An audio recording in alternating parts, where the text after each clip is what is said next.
terkena bala? Ya sabar. Mendekatkan diri kepada Allah. Kata Allah di surah Al-Baqarah ayat, tunggu jemaah, ana terus terang ana tidak hafal nomor ayatnya hafal. Wala nabluwannakum bi syai'in minal khaufi wal ju'i. Ayat berapa? Nah, ayat 155 sampai 157. Allah mengatakan kami benar-benar akan menguji kalian bisyai'in minal khauf, dengan rasa takut, khawatir. Banyak orang tua yang khawatir dengan anaknya, dengan kekayaannya, dengan perusahaannya. Sehingga Anda lihat sekarang kenapa banyak lembaga asuransi, karena untuk ujian ketakutan itu. Cuma ternyata dia takut bukan larinya ke Allah, takut anaknya nggak bisa sekolah nanti, asuransikan pendidikan. Antum asuransikan anaknya ke Allah, asuransikan kepada Allah. Berapa untuk biaya anak sekolah? 10 juta umpamanya. Ya sudah, 10 juta tiap bulan, 10 juta kasihkan ke fakir miskin. Ya Allah, nih aku asuransikan anakku ya Allah. Tiap bulan Allah yang jamin. Nggak ada klaim lagi, klaim nggak ada. Kita ada masalah, ya Allah, minta sama Allah. Antum masih ingat kalau kita baca surat Al-Kahfi tentang 2 anak yatim yang orang tuanya sudah mati bapaknya, anak yatim. Allah kirim Nabi Musa dan Nabi Khidir untuk menyelamatkan hartanya. Kenapa? Wa kana abuhuma shalihah. Karena bapaknya sudah mengasuransikan anaknya kepada Allah. Bapaknya orang-orang soleh. Jadi anaknya siapa yang jaga? Allah yang jagain. Fallahu khairun hafizan wa huwa arhamur rahimin. Allah tuh sebaik-baiknya penjaga, jemaah. Maka tatkala Allah uji kita dengan rasa takut, betul kita takut dengan masa depan. Gimana ya Allah nanti, gimana ya Allah? Kita takut dengan mobil kita, ya Allah gimana mobil kita? Asuransikan, beli mobil satu lagi, taruh di anak yatim. Bikinkan ambulan buat masyarakat sana. Ya Allah, mobil yang ini asuransi buat mobilku yang ini ya Allah. Selesai jemaah, Allah yang jagain. Tapi kita kadang-kala kurang yakin sama Allah. Kita lebih yakin yang bayar tiap bulan. Nggak tiap bulan ini. Nanti insya Allah kalau tabrakan Ustaz aman Ustaz. Antum doanya kalau tabrakan. Doa minta tidak tabrakan. Kok itu yang diminta? Dan tapi itu rasa takut. Kita diuji dengan rasa takut. Takut kehilangan orang-orang yang dicintai. Nah. Kemudian walju. Takut kelaparan. Bisa dilihat banyak orang menyimpan harta untuk 7 keturunan. Antum mau hidup berapa tahun? Mungkin 100 tahun kayaknya enggak lah. Siapa yang mau hidup 100 tahun ibu-ibu? Bapak-bapak ada yang mau 100 tahun? 120? Nggak ada. Orang nggak ada yang mau hidup lama-lama.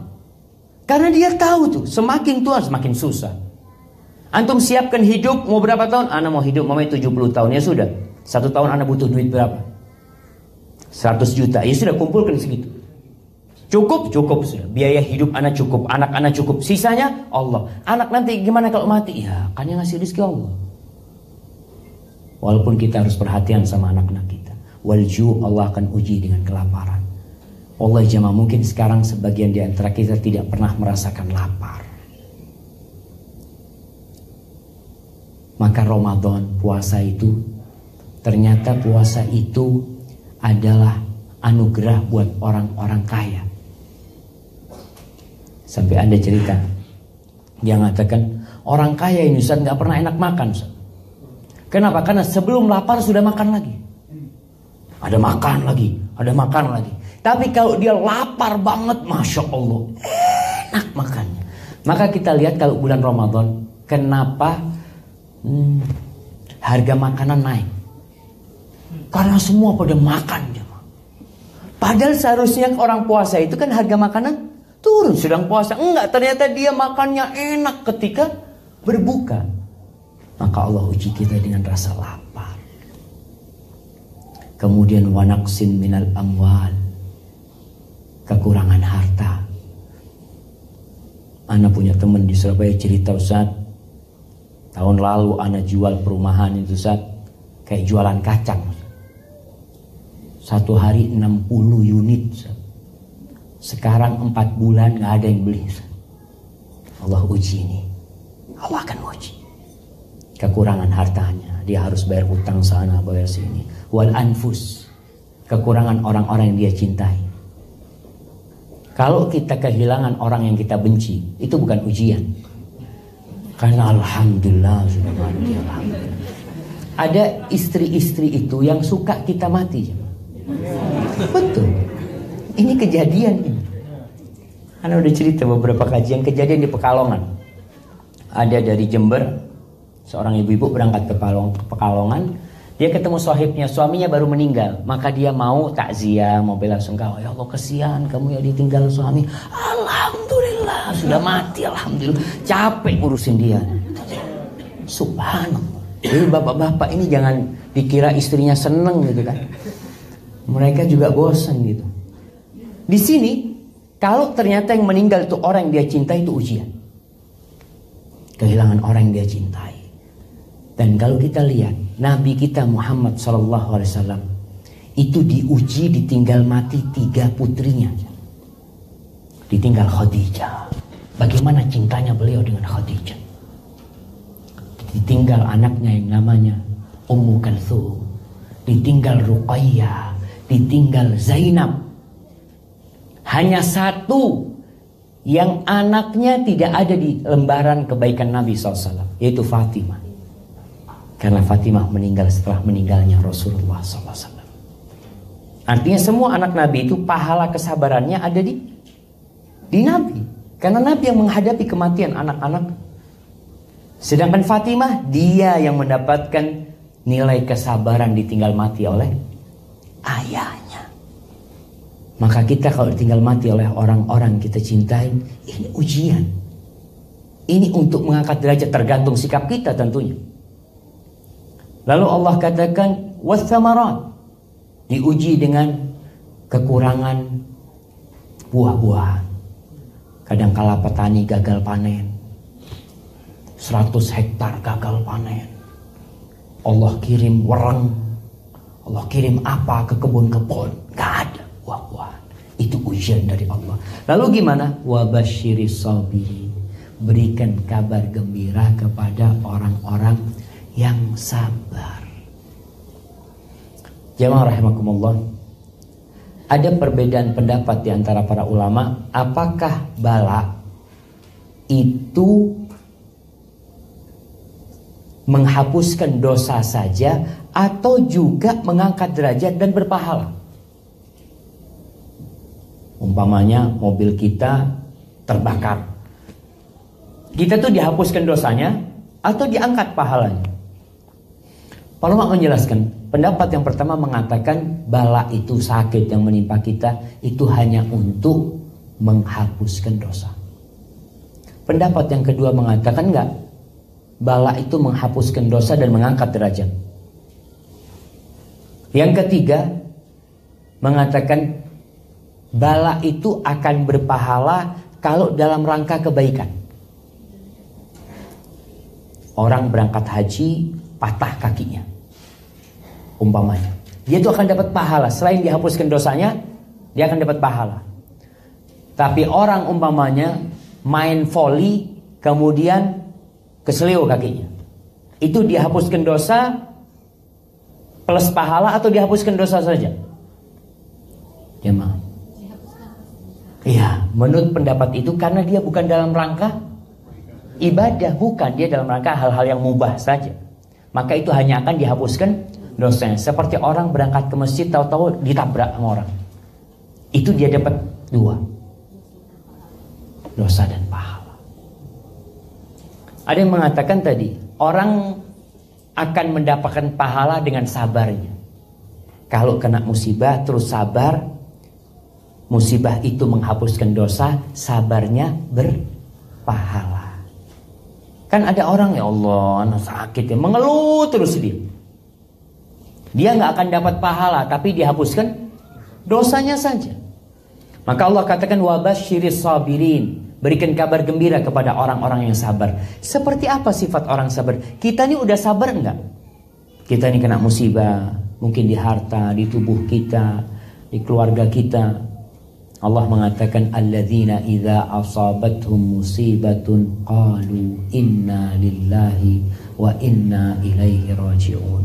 Kata Allah, orang-orang yang sabar adalah orang-orang yang kalau terkena musibah tidak cari kambing hitam.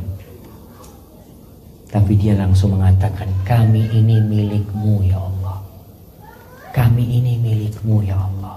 Dan kami semua bakal balik kepadamu. Bayangkan jangan. Kena musibah langsung ingat, anak ini milik Allah. Allah mau ngapain sama aku, itu hak Allah. Dan kami bakal kembali kepada Allah.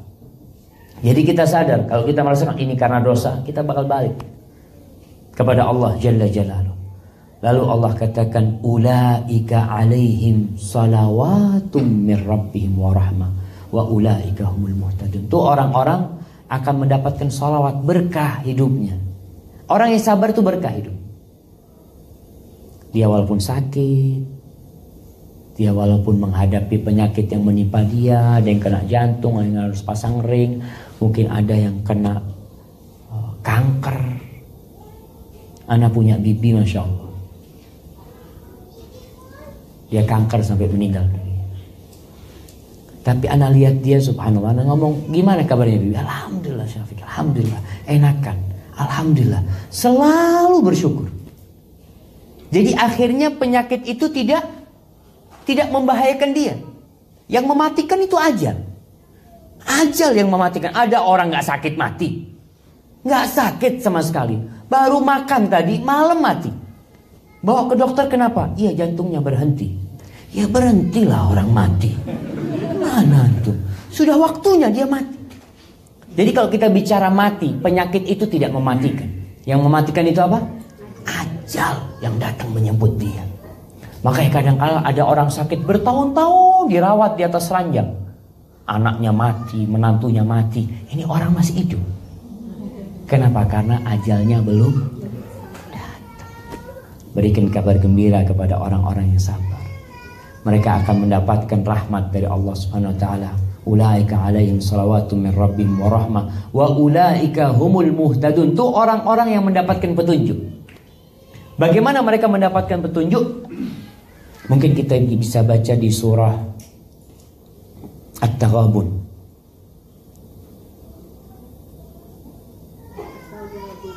At-Taghabun. At-Taghabun ayat 11.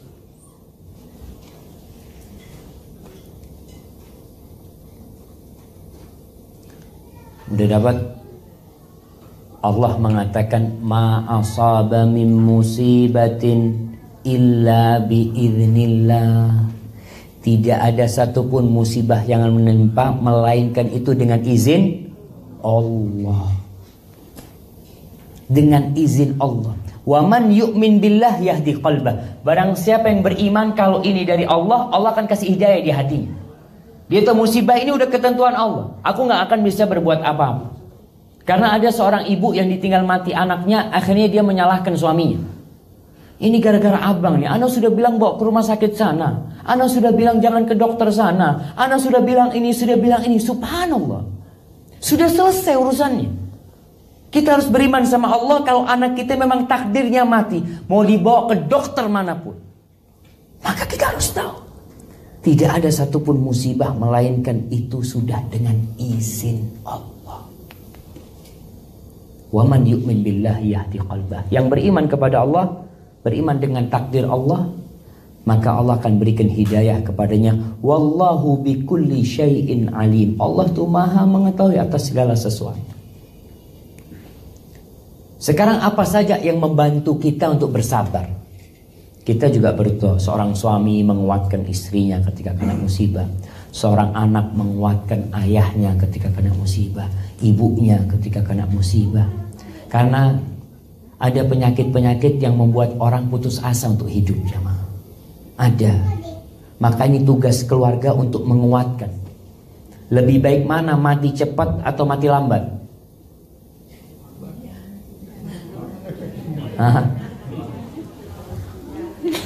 Orang yang terbaik itu adalah orang yang panjang umurnya dan baik amalannya. Kenapa?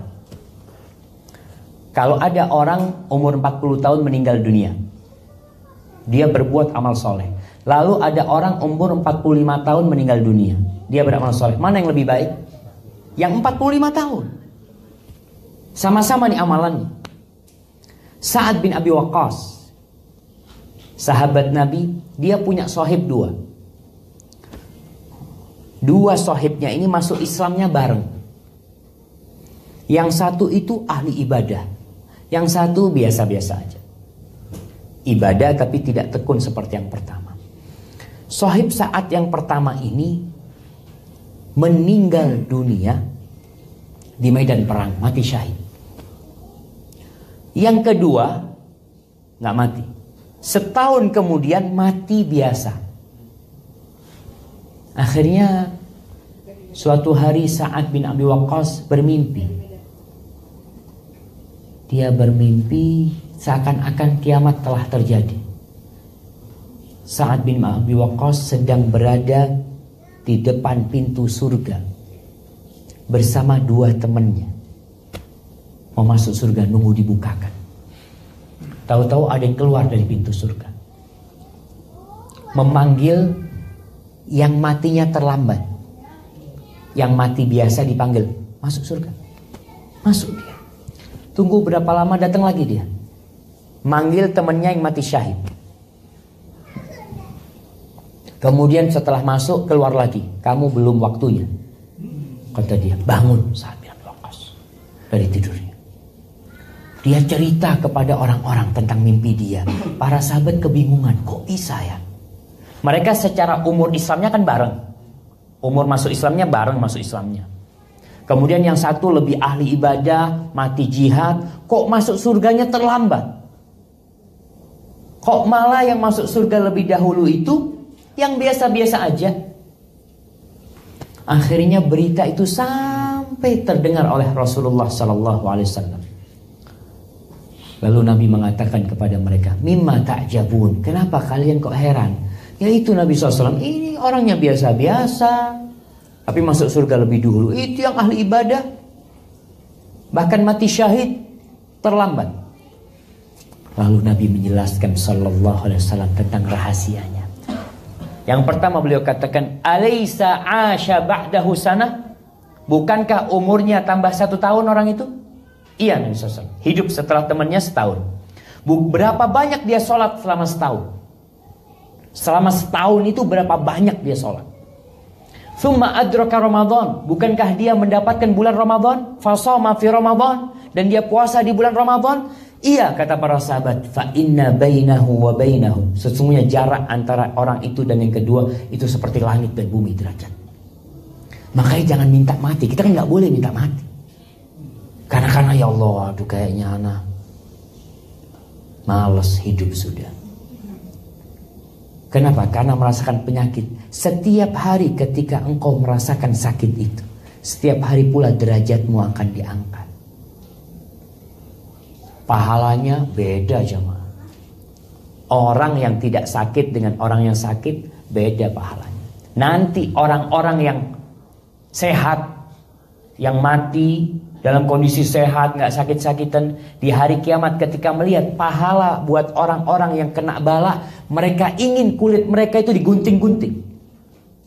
Karena pahalanya besar banget, dia dapat pahala. Amalan apa? Bukan amalan mereka, tapi karena kesabaran mereka dengan bala. Dikasih bala sabar. Bukan karena sholatnya, bukan karena sodakohnya, bukan karena zakatnya, bukan karena haji dan umrohnya, tapi karena sabarnya dia kena bala. Bagaimana supaya kita bisa sabar? Ibnul Qayyim rahimahullahu ta'ala menyebutkan sebab-sebab yang melahirkan kesabaran. Yang pertama, menghadirkan pahala. Apa sih pahalanya? Kayak tadi perempuan Ansor dikasih pilihan antara surga dan sembuh, dia milih sakit masuk surga. Kalau antum milih mana jemaah? Jemaah, antum kasih dua pilihan antara sakit masuk surga atau sehat. Mesti milihnya sehat masuk surga. Itu manusia kayak gitu tuh. Gak semudah itu masuk surga jemaah. Nih perempuan tahu nggak? Aku mau sakit, apa-apa sakit. Dia tidak mengatakan kepada Nabi SAW, Nabi gimana, bisa nggak didoakan sehat masuk surga? Gak mudah, dia milih nggak apa-apa sakit. Maka tatkala kita ingin bersabar, hadirkan pahalanya. Oh iya, jadi kita semakin sabar. Yang kedua, hadirkan dosa-dosa yang dihapuskan dengan musibah itu. Ya Allah, ana berapa tahun berbuat dosa. Ana dulu sholat telat-telat. Habis sholat hampir gak pernah berzikir, gak ada qobliyah, gak ada ba'diyah. Kemaksiatan terus dilaksanakan. Lupa sama panggilan Allah. Jadi akhirnya menghadirkan itu. Oh iya sudah, sakitnya aku ini untuk menghapuskan dosa. Maka insya Allah akan muncul kesabaran. Ya, ana mau sabar. Yang ketiga, beriman dengan takdir Allah. Bahwasanya takdir manusia itu sudah ditetapkan 50.000 tahun sebelum diciptakannya langit dan bumi. Jadi kita jadi tenang, ya udah mau gimana? Sudah ditakdirkan sama Allah. Aku akan bersabar. Tugasnya dia menerima.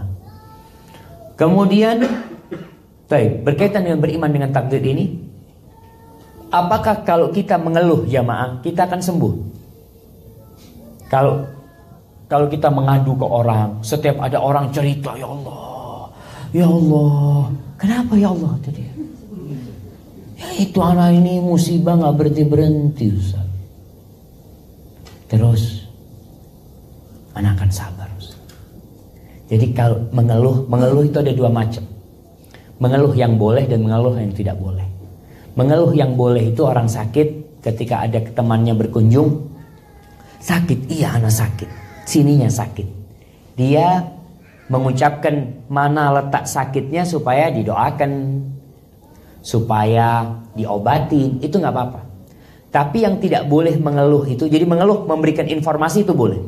Tapi kalau mengeluhnya dia itu karena tidak ridho dengan takdir Allah, itu gak boleh. Makanya dikatakan, bagaimana antum mengadukan Allah kepada makhluk? Yang ngasih musibah ini siapa? Allah kan? Kenapa antum adukan kepada makhluk? Seakan-akan Allah gak pernah berbuat baik sama antum. Dan kita itu ternyata lebih suka cerita musibah daripada cerita nikmat. Padahal yang harus diceritakan sebenarnya nikmat. Wa amma bi ni'mati rabbika fahadits. Ceritakan nikmat itu.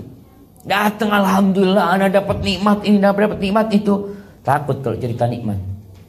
Kenapa? Nanti diutangi duitnya. Antum dah butuh fulus, alhamdulillah ya, anak lagi butuh fulus, ya bisa pinjam ini. Takut. Tapi kalau cerita musibah, ada yang mau berbagi musibah? Nggak ada. Nggak ada yang minta antum musibah, bagi-bagilah sama anak. Nggak ada.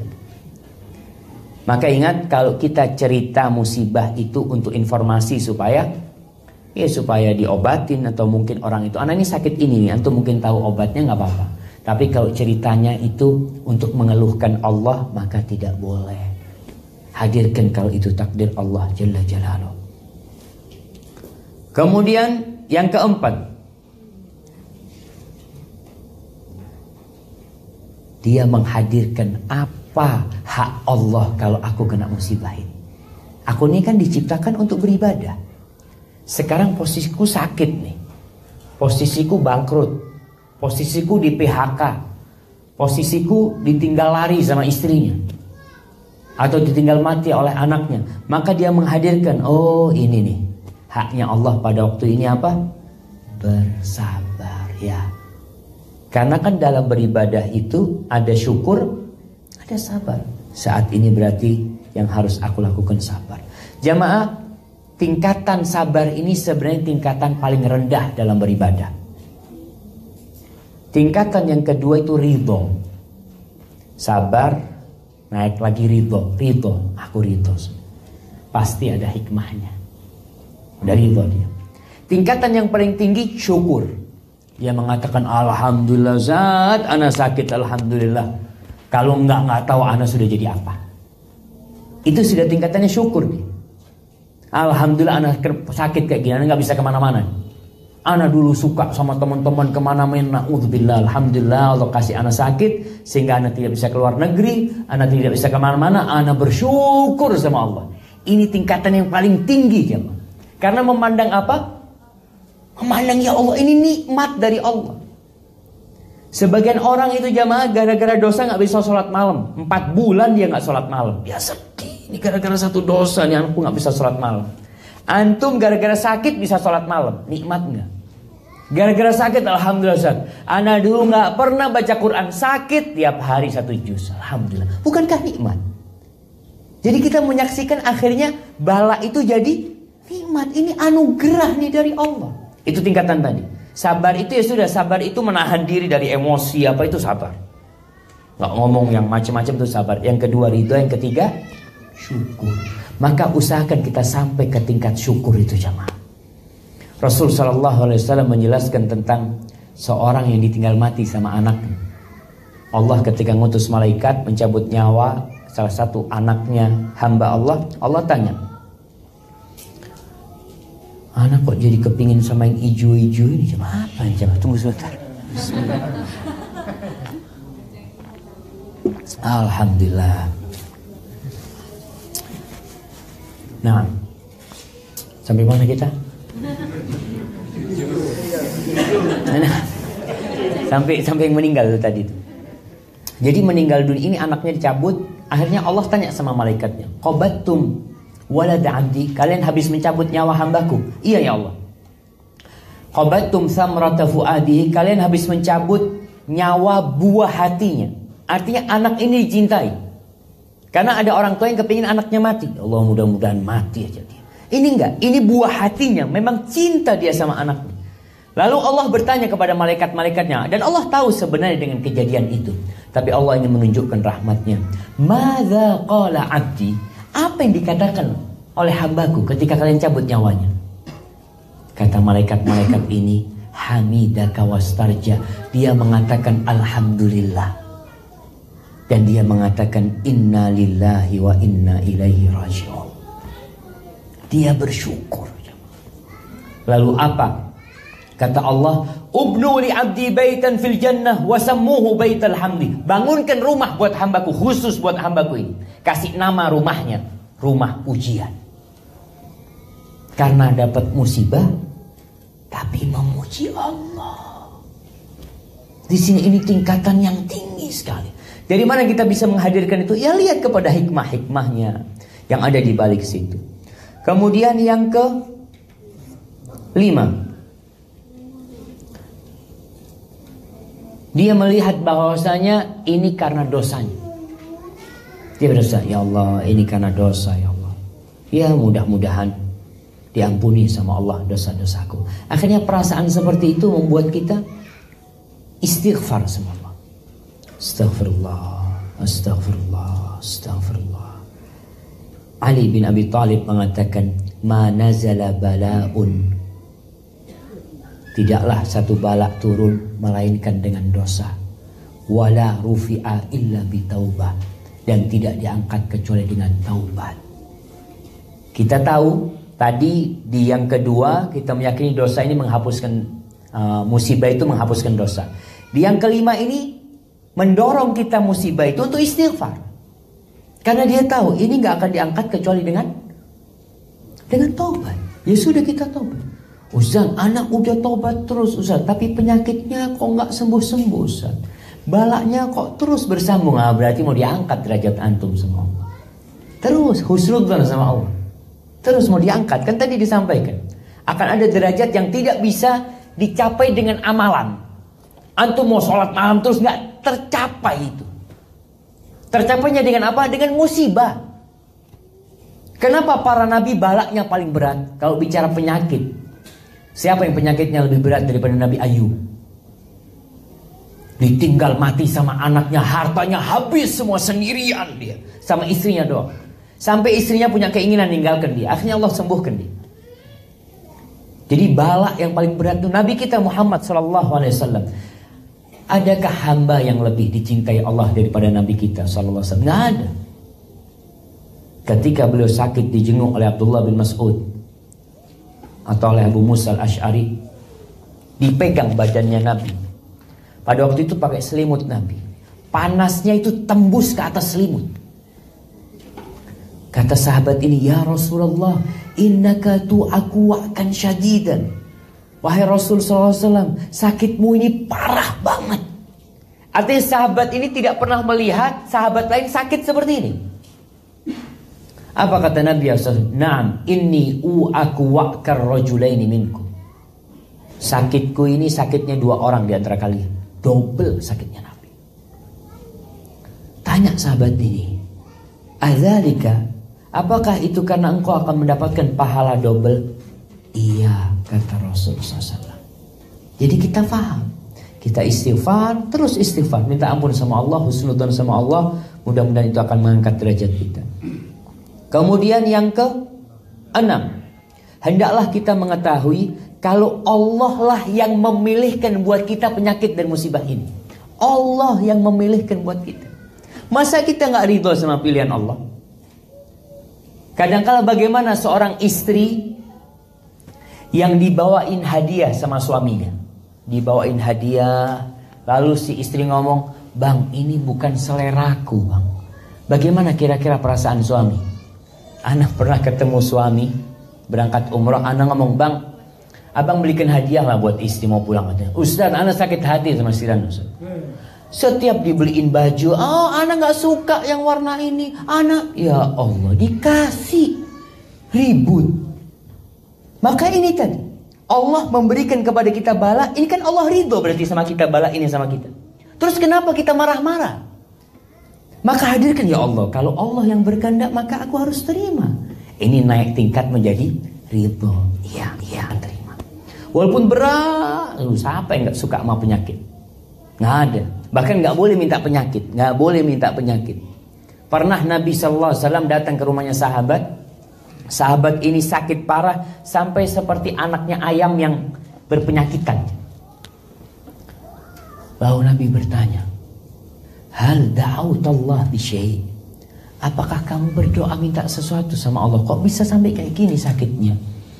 Kata orang ini, iya, aku pernah berdoa. Aku mengatakan, Allahumma ma kunta mu'aqibi fil akhirah fa'ajjilhu li fid dunya. Ya Allah, sanksi yang akan kau berikan kepadaku di akhirat, tolong kau segerakan buat aku di dunia. Apa kata Nabi SAW? Innaka la tutiqu dzalik. Kau gak akan mampu menerima itu. Halla sa'altallah al-afiyah. Kenapa engkau gak minta kesembuhan dari Allah Jalla Jalaluhu? Halla qulta Allahumma atina fid dunya hasanah wa fil akhirati hasanah wa qina adzabannar. Kenapa engkau enggak doa, ya Allah, minta kebahagiaan di dunia, minta kebahagiaan di akhirat, dan minta diselamatkan dari api neraka? Jangan minta bala. Karena kita enggak tahu apakah kita akan sabar kalau kena bala, jemaah. Ada seorang, subhanallah jemaah, yang enggak tahan sama bala, akhirnya su'ul khatimah. Ini pada satu peperangan, para sahabat Nabi radhiyallahu ta'ala melihat ada satu orang begitu apa ya? Herois itu apa?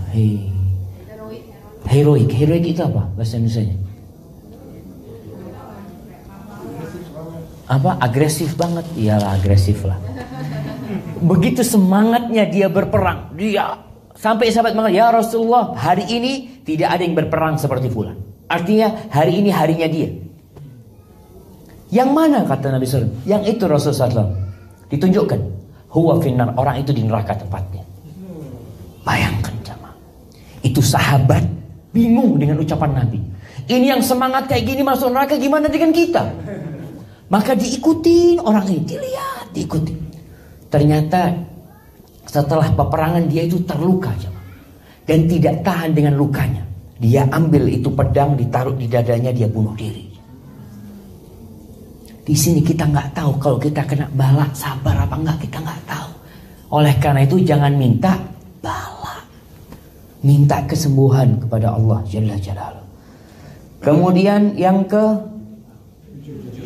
ketujuh, hendaklah dia mengetahui bahwasanya musibah itu sebenarnya obat buat penyakit hati.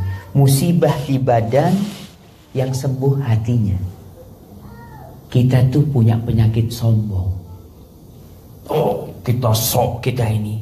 Allah kasih sakit supaya antum sadar. Enggak, antum itu tidak tercipta dari besi. Bukan Gatot Koco. Apa Gatot Koco? Otot kawat balung wesi. Nah, ototnya dari kawat, tulangnya dari besi. Enggak.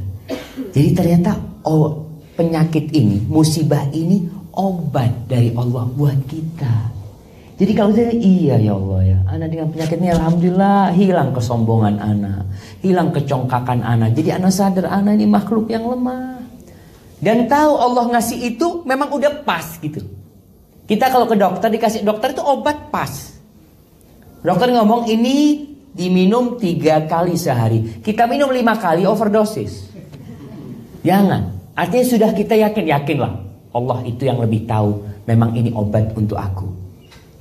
Kemudian yang ke-8, hendaklah mengetahui kalau penyakit ini akan berakhir. Semuanya akan berakhir, jamaah. Malam itu akan berakhir dengan terbitnya mentari di pagi hari. Kita tahu fa inna ma'al usri yusra. Setelah kesulitan itu akan ada kemudahan. Jadi memang pahit sekarang, tapi biasanya setelah pahit itu apa? Sembuh. Obat sama dokter, disuntikkan obat, ngomong dokternya, "Mas, ini sakit banget." Apa kata kita? Nggak apa-apa dok. Kenapa? Kita mau sembuh. Kita mau sembuh nih. Makanya kita siap diapakan sama dokter. Mas, ini harus dipotong kakinya mas. Kalau enggak bisa menjulur. Nggak apa-apa, potong dok. Potong dok. Jangan sampai berlanjut. Karena dia tahu walaupun pahit tapi sebenarnya manis. Kalau nggak dipotong akhirnya semua badannya akan membusuk umpamanya. Kita harus siap jamaah. Sama dokter aja kita siap. Kenapa? Kalau Allah yang kasih musibah kita kadang kala nggak siap. Yang ke-9, hendaklah dia mengetahui kalau musibah itu datang bukan untuk menghancurkan dia, bukan. Tapi musibah datang itu untuk menguji kesabarannya. Jadi jangan ngomong, oh ini Allah nggak suka, enggak. Allah tidak mau menghancurkan hambanya. Allah tuh cinta sama hambanya. Maka Allah kepingin semua hambanya masuk surga. Sehingga dikasih bala. Fir'aun dikasih bala. La'allahum yatadarra'un. Dikasih berbagai macam musibah Fir'aun nih. Agar balik tapi gak balik-balik. Gak sadar-sadar. Itu sombong orang. Dikasih sakit tetap sombong. Dikasih petaka ini tetap aja congkak. Maka ingat, musibah yang datang itu bukan untuk menghancurkan kita, tapi untuk membangun dan meninggikan kita. Kemudian yang terakhir, yang keberapa? Yang ke-10. Ibnu Qayyim mengatakan, hendaklah dia tahu bahwa Allah itu mendidik hambanya dengan keluasan di rizkinya, dengan kesehatan, dengan nikmat-nikmat, sebagaimana Allah mendidik hambanya dengan musibah-musibah juga. Artinya tujuannya tadi untuk melihat antum bersyukur enggak kalau dapat nikmat, antum bersabar enggak kalau dapat musibah, sehingga hamba itu lengkap. Jadi pahala dia itu bukan hanya pahala syukur, tapi pahalanya pahala sabar juga buat dia. Maka kembali kenapa para nabi itu balaknya paling berat. Karena supaya mereka mendapatkan itu. Dan Nabi SAW dibicara syukur. Kalau bicara syukurnya Nabi SAW, sampai bengkak beliau kakinya sholat untuk bersyukur. Tapi satu sisi beliau bersabar, berhari-hari tidak makan. Beliau bersabar dilemparin batu sama orang-orang di Taif. Beliau bersabar terluka patah giginya ketika perang Uhud. Kenapa Nabi kok nggak kebal? Karena Allah ingin memberikan kepada Nabi pahala yang sempurna sekali. Bab sabar sama bab syukur. Hadza wallahu a'lam bishawab. Itu yang bisa kita kaji pada kesempatan kali ini. Kalau kiranya ada pertanyaan, tafadhol.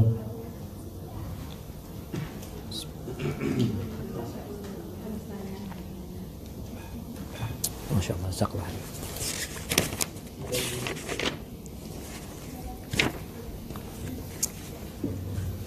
Jamaah, ini kertasnya mubazir nih jamaah. Besar banget, pertanyaannya sedikit sekali.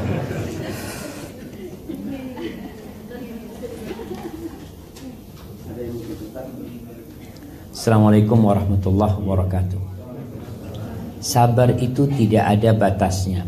Bolehkah bersabar terus hingga tidak ikut berdebat walaupun dalam kebaikan, atau sampai tidak ikut berperang, tidak membela diri?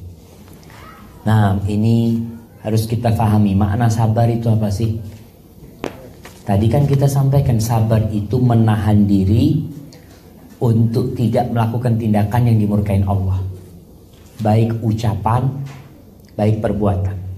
Orang gak sabar itu biasanya ada perempuan kalau ditinggal mati itu jerat-jerit, teriak-teriak, lempar-lempar sana, bajunya disobek-sobek. Itu tidak sabar. Dia pukul pipinya, rambutnya digunting. Nah, ini gak sabar. Jadi kalau umpamanya berbicara masalah berdebat, suami istri, ibu-ibu kalau suaminya marah padahal ibu-ibu gak salah, apa yang dilakukan ibu-ibu?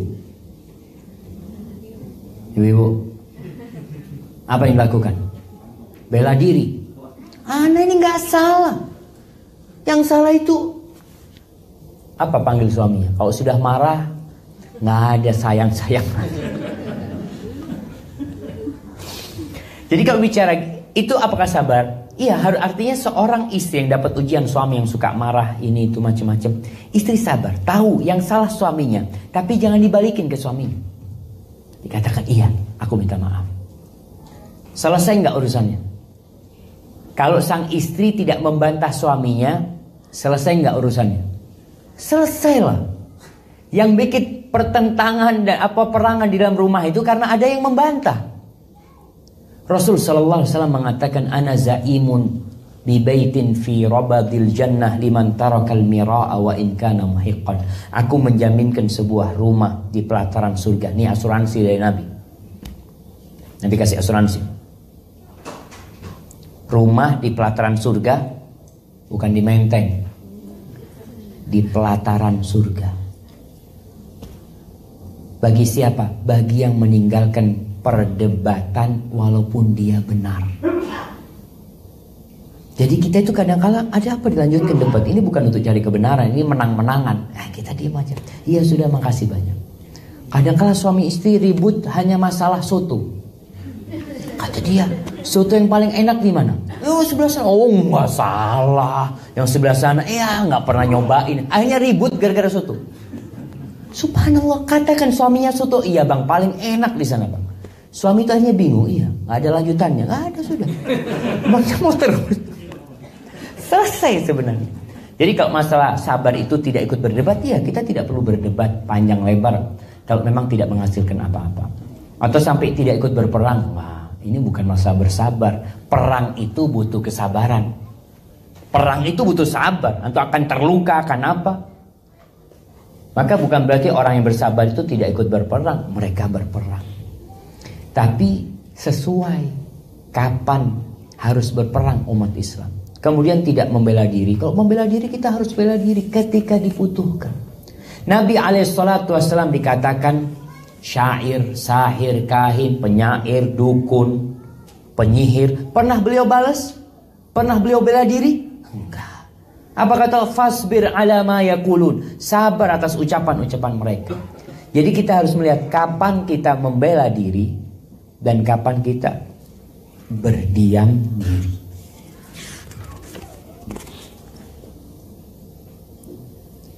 Kalau sudah divonis sakit, apa kita berobat atau sabar saja?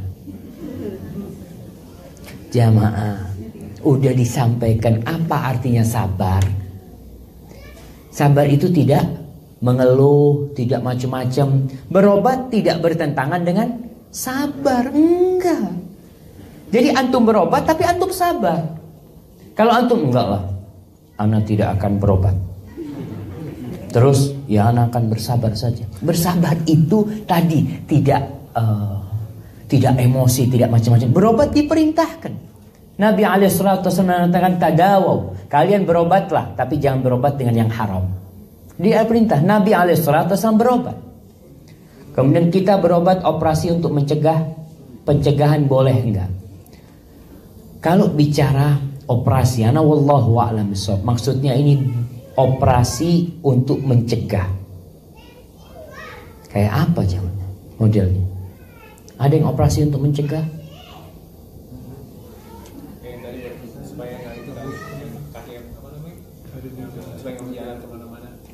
Oh enggak, ini kalau untuk mencegah, umpamanya kakinya agar nggak putus, dia ganti besi gitu.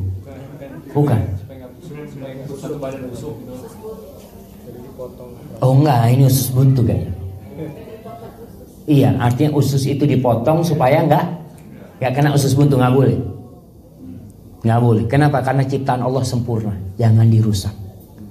Jadi Allah menciptakan usus buntu itu jelas ada manfaatnya, ada fungsinya. Kita nggak boleh kalau merusak seperti itu, merubah ciptaan Allah itu tidak boleh. Maka ada orang yang merubah hidungnya, merubah telinganya. Dia ngelihat telinganya orang kok biasa, dia bikin yang lincip umumnya telinganya, nggak boleh. Maka merubah ciptaan Allah itu nggak boleh. Seperti orang telinganya mau dibikin panjang, itu nggak boleh. Allah sudah ciptakan sempurna, kok dirusak semua. Jadi kalau operasi tadi untuk pencegahan, kalau yang disebutkan, kalau yang orang kena gula dipotong, itu memang mengobatin itu. Mengobatin supaya tidak menjalar. Tapi memang sudah ada penyakitnya, sudah ada penyakitnya. Tapi kalau orang kita semua sehat, semuanya punya usus buntu. Bukan punya usus buntu. Punya usus apa? Namanya usus buntu yang lebih. Nah, semuanya punya, alhamdulillah sehat. Dan yang sakit berapa orang saja. Ini pertanda kalau usus buntu itu memang ada fungsinya Allah ciptakan. Apakah pahala dan kemungkinan masuk surga lebih besar diberikan kepada orang-orang yang diberi ujian seperti penyakit dan lain-lain daripada orang yang jarang dikasih penyakit? Sebenarnya yang tadi kita sebutkan, penyakit itu dua sebabnya. Yang pertama sebabnya karena dosa, yang kedua karena Allah ingin mengangkat derajat. Kalau orang ini dikasih penyakit karena dosanya, berarti penyakit itu untuk membersihkan dia dari dosanya, sehingga kemungkinan dia masuk surga lebih besar karena udah dibersihkan. Tapi kalau orang ini orang soleh, gak sakit. Tapi subhanallah jemaah, jangan dipikir orang soleh gak sakit. Ana tadi baca tentang Abdurrahman bin Auf, ya Allah ya. Abdurrahman bin Auf ini orang yang kaya raya, yang sekali sodakah pada masa itu dia sodakah 9 miliar. Sekali sodakah buat Nabi SAW. Pada waktu itu dia punya duit 88.000 dinar. 80 dinar dikali 8.000 dinar dikali 4,5, 4/4. Berapa jadinya? Jamaah, berapa gram jadi? 40 lebih. 42 gram emas, 42.000 gram emas. Dia sedekahkan separuhnya. Anda baca, ternyata Abdurrahman ini banyak luka-luka ketika peperangan dia. Sampai jalannya itu pincang. Artinya subhanallah ya. Ternyata Allah kasih ujian. Makanya tadi, orang yang paling besar balaknya itu siapa? Para nabi. Kemudian yang mendekat Nabi. Jadi sahabat Nabi Thalha bin Ubaidillah, tangannya nggak ada satu. Ditebas ketika perang. Maka dikatakan Thalha bin Ubaidillah ini seorang yang hidup di muka bumi, bagian tubuhnya sudah ada di surga. Jadi mereka balanya besar. Jadi kalau dikatakan apakah orang-orang yang sakit kesempatan masuk surganya lebih besar? Ya kalau dia bersabar dan menerima. Tapi kalau ternyata dia nggak sabar, malah maki-maki macam-macam. Dan ketahuilah ya, ini informasi dari seorang yang cerita, ada ustadz di rumah sakit Islam. Dia mengadakan riset kecil-kecilan. Dia mengatakan dari 1000 orang yang dia tangani, orang yang sakit kemudian mati di rumah sakit, dari 1000 orang hanya 70 orang yang bisa mengatakan la ilaha illallah. Kenapa? Banyak orang sakit itu kalau masuk rumah sakit berhenti sholat. Nggak bisa wudhu, nggak bisa wudhu, nggak usah sholat. Najis terus, nggak sholat. Ingat, sholat itu kewajiban yang tidak pernah putus. Dalam kondisi apapun kita wajib sholat. Gimana Ustaz kalau najis? Ya sholat kalau memang nggak ada baju yang bersih. Waktunya sudah ditentukan. Sholat hari Ahad nggak boleh dilakukan hari Senin. Sholat hari Senin nggak boleh dilakukan hari Selasa.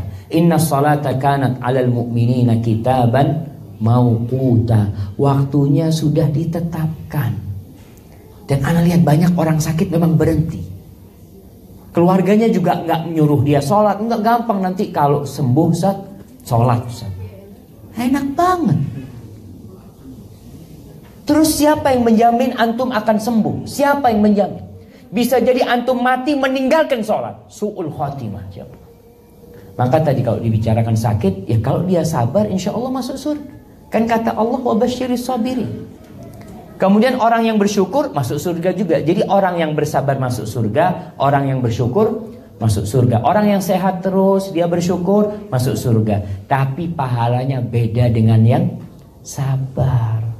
Barakallahu fikum. Apakah yang harus saya lakukan jika mantan suami menuntut harta gono gini, padahal dia tahu harta itu bukan gono gini? Apakah ini bala atau penghapus dosa? Ya sama, bala yang menjadi penghapus dosa. Tinggal sekarang sebabnya ini apa? Iya jemaah, harta gono gini, ingat, nggak ada dalam Islam harta gono gini. Ada harta bersama. Ketika memang suami istri ini bangun rumah berdua. Artinya si istri kerja, si suami kerja, bangun rumah berdua, buka usaha berdua, beli mobil berdua. Berarti kalau bercerai dibagi 2. Jangan bercerai, kalau mati itu dibagi 2. Kenapa? Yang warisan itu hartanya yang mati saja. Iya, bukan ini semua warisan, bukan. Karena masih hidup yang punya. Bapak ibu mau punya uang 1 miliar. Si ibu mati.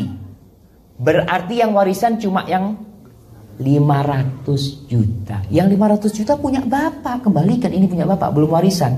Nanti kalau bapak mati bagi ke kita. Bapaknya belum mati.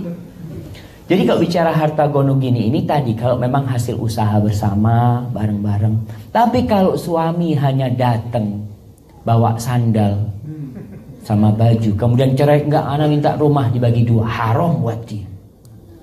Haram buat dia.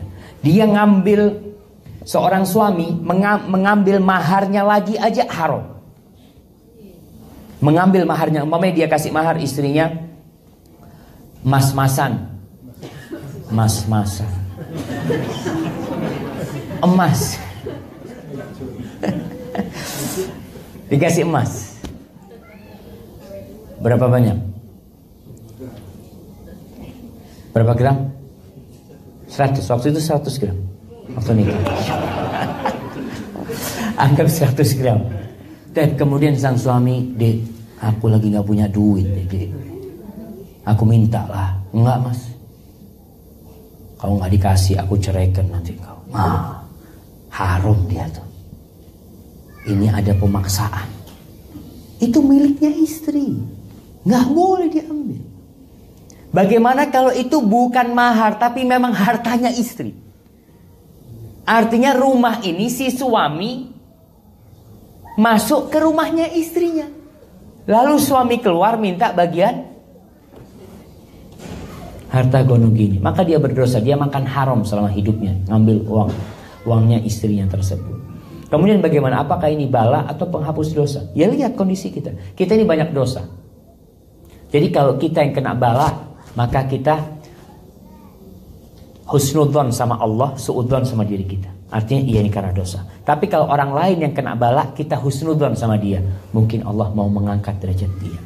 Jangan kalau ada orang sakit, ya memang banyak dosanya dia, perlu dibersihkan dosanya. Kita nggak boleh suudzon sama saudara kita, jamaah.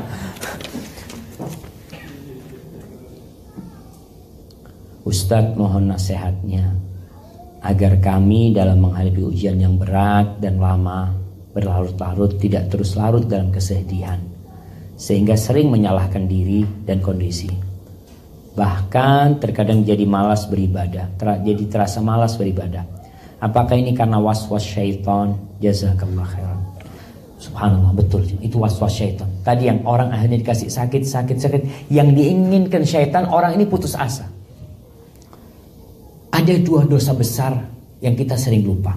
Yang pertama, merasa aman dari azab Allah.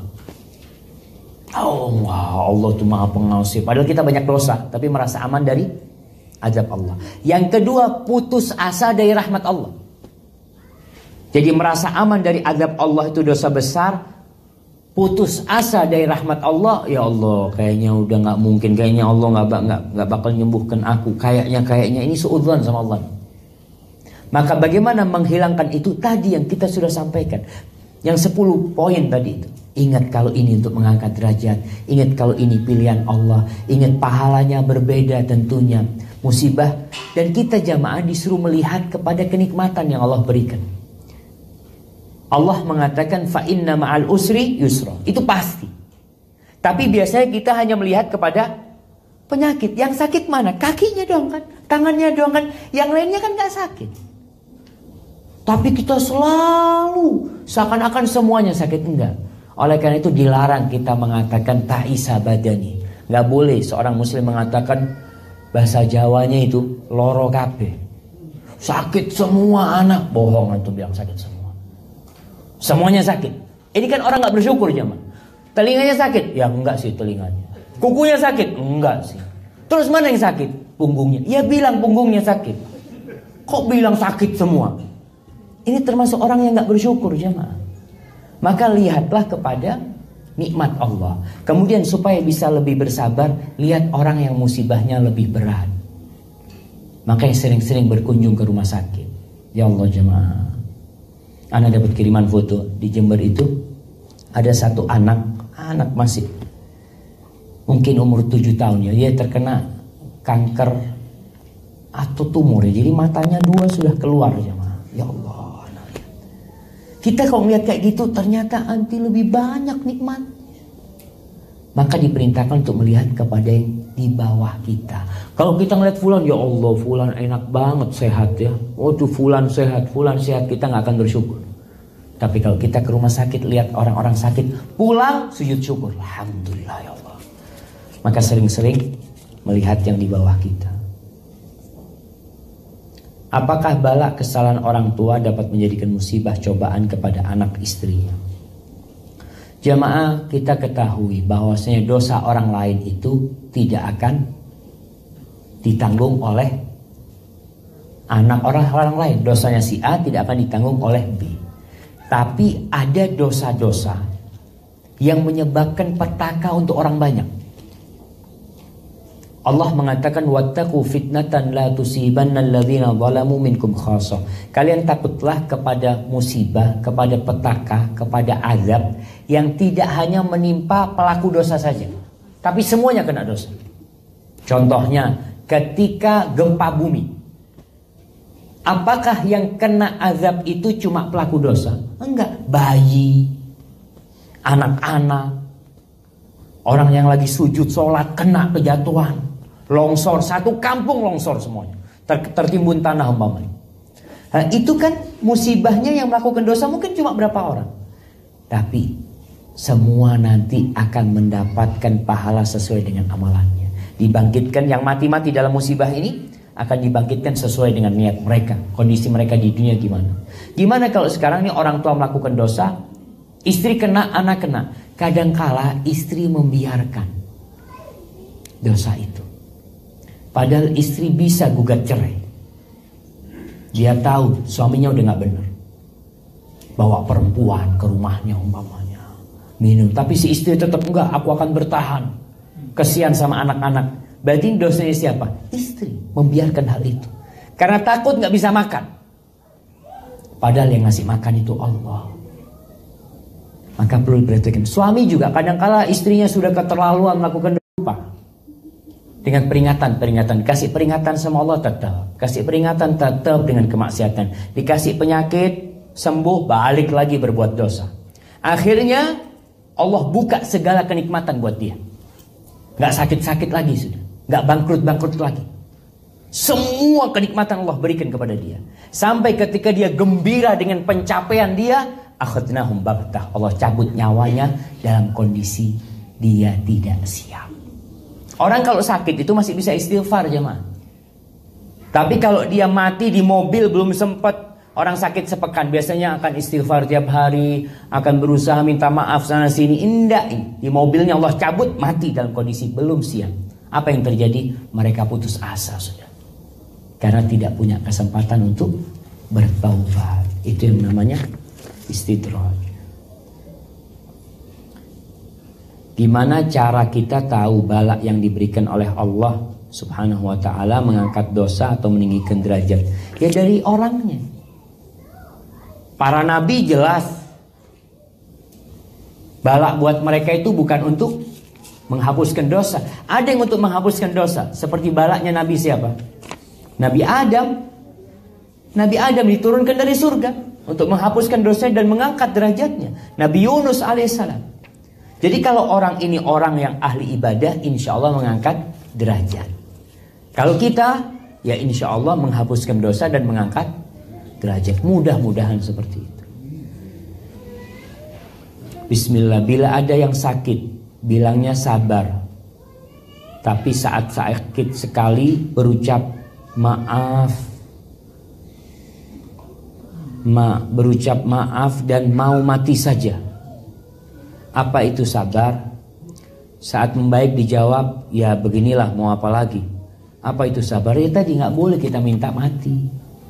Kalau harus, Nabi SAW mengatakan, kalau harus ya karena penyakit dia minta mati, falyaqul, hendaklah berdoa, Allahumma ahyini, ya Allah hidupkan aku kalau kehidupan itu baik untuk aku, dan matikan aku kalau kematian itu baik untuk aku. Kenapa? Karena kita nggak tahu lebih baik mati atau lebih baik hidup.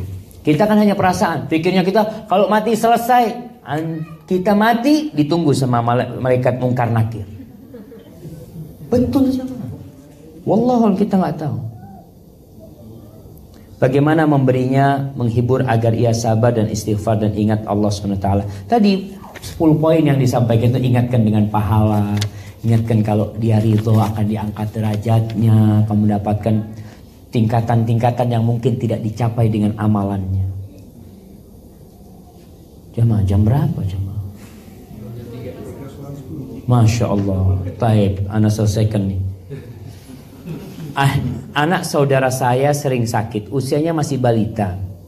Keluarga suami menyarankan untuk mengganti namanya karena menurut keluarga suaminya namanya berat. Bagaimana ia harus menanggapi saran tersebut?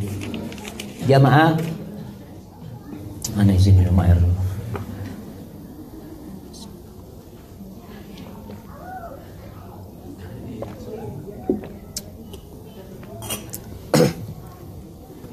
Iya, berkaitan dengan memilih nama, kita itu disuruh milih nama yang baik.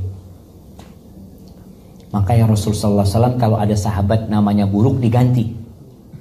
Ada satu sahabat namanya Asiyah. Asiyah itu artinya pelaku kemaksiatan, bukan Asia. Kalau Asia kan istrinya Fir'aun, ini Asiyah. Diganti namanya Anti Jamilah. diganti namanya Jamilah. Pakai short ya, Asia.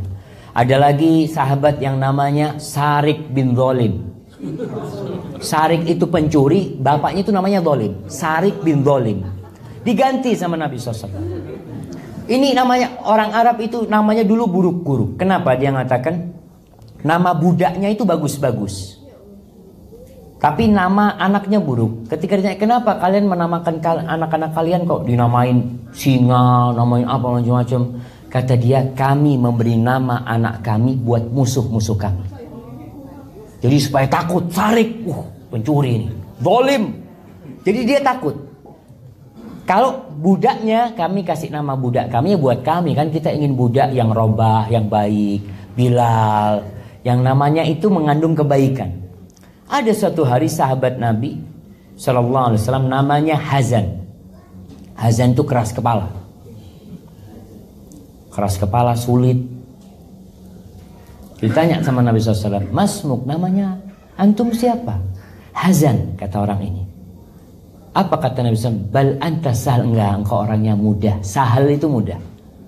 Tapi apa kata orang ini? Aku enggak akan mengganti nama pemberian orang tuaku. Cucunya cerita, dia punya cucu namanya Sa'id ibn Musayyib ibn Hazan. Cerita, sejak kakek kita enggak mau diganti namanya, keluarga kita keluarga keras kepala semua. Susah semua. Jadi nama itu memang memiliki pengaruh. Tinggal dilihat, tadi dikatakan namanya berat, itu namanya siapa.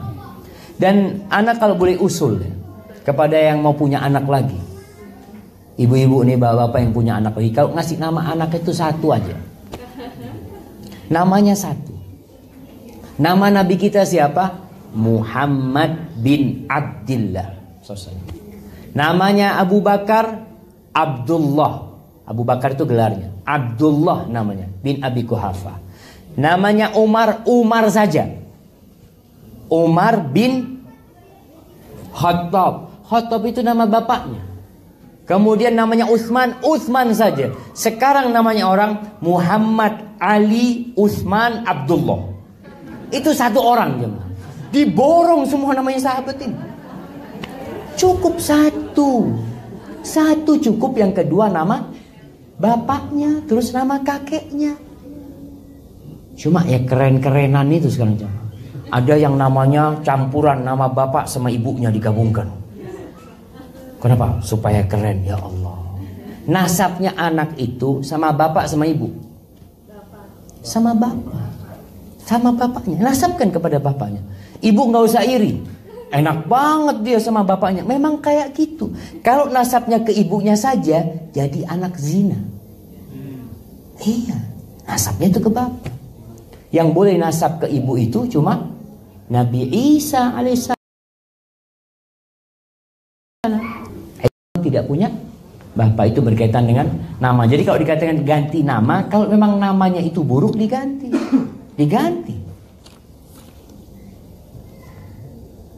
Bolehkah steril kandungan karena sudah 3 kali melahirkan secara operasi?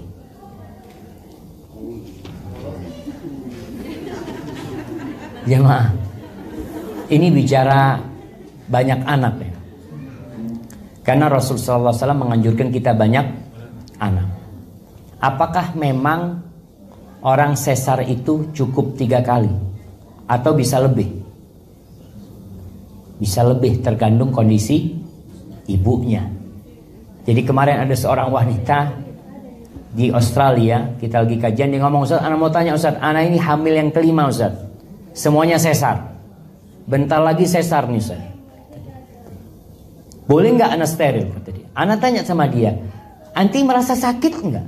Enggak, biasa-biasa aja Ustaz. Ya sudah, lanjut lagi.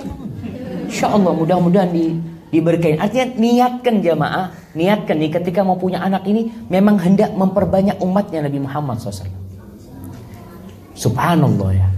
Ada Al-Imam Suyuti mengatakan, atau yang lainnya, dia mengatakan ada hasil hubungan suami istri yang lebih baik daripada beribadah selama 1000 tahun. Dia kasih contoh Imam Syafi'i. Imam Syafi'i itu hasil dari hubungan suami istri, keluar Imam Syafi'i. Bayangkan manfaat Imam Syafi'i. Bayangkan bagaimana besarnya pahala ibu dan bapaknya Imam Syafi'i.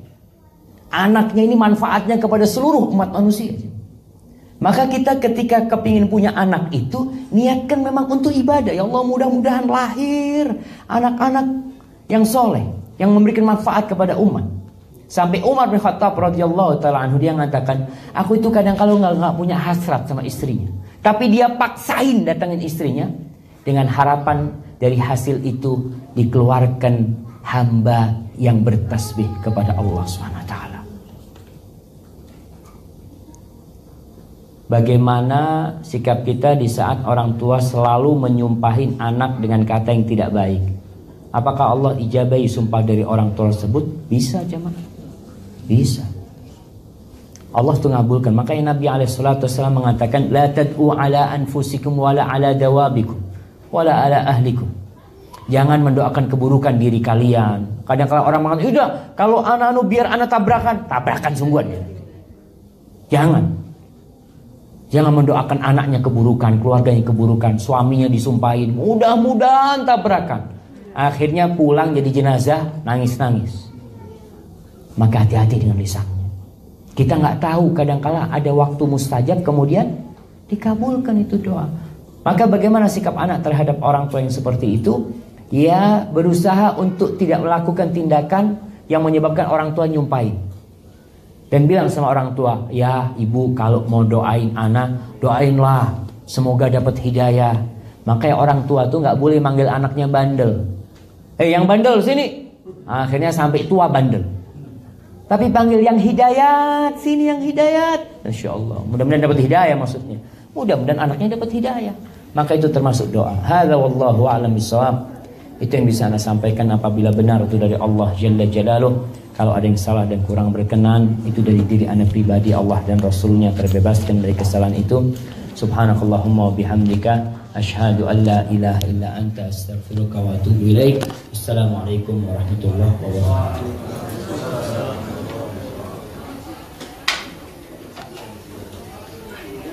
Alhamdulillah.